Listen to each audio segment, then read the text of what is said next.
Emma had always loved evening walks. The streets were quiet, the air crisp.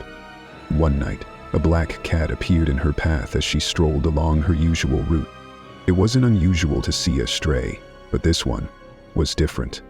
Its eyes glowed unnaturally, and it stared at her, unblinking. Without realizing why, Emma felt drawn to it. The cat turned and began walking, and Emma followed.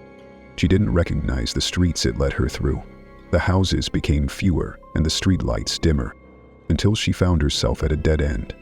A whisper broke the silence. "You shouldn't have come." Emma's breath caught in her throat. She spun around, but the cat was gone. When she blinked, she was back on the familiar street where she had first seen the cat. Confused and shaken, Emma hurried home. She still doesn't know what the cat wanted or why it chose her. But her relationship with darkness and quiet roads changed forever after that. Jim had worked as a cab driver for years and thought he had seen it all. But that night was different.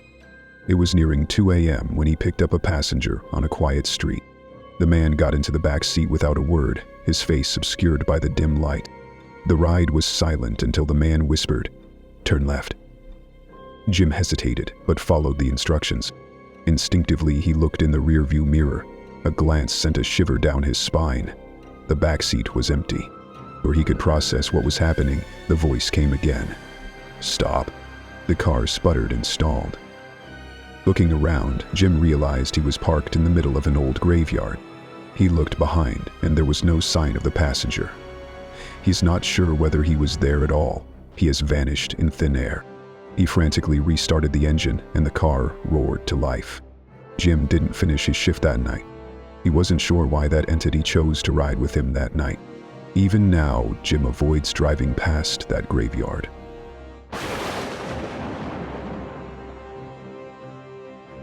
Lucy loved taking late-night walks through the quiet streets of her neighborhood. It gave her time to think and unwind. But one night, something felt off. As she walked down a dimly lit street, she became aware of a sound: footsteps. At first, she thought it was her imagination, but every step she took was matched by another, perfectly in sync. She turned around quickly. Nothing. The street was empty. Shrugging it off, she quickened her pace. But the footsteps quickened too. Panic set in as the sound grew louder and louder until it suddenly stopped. That's when she felt it.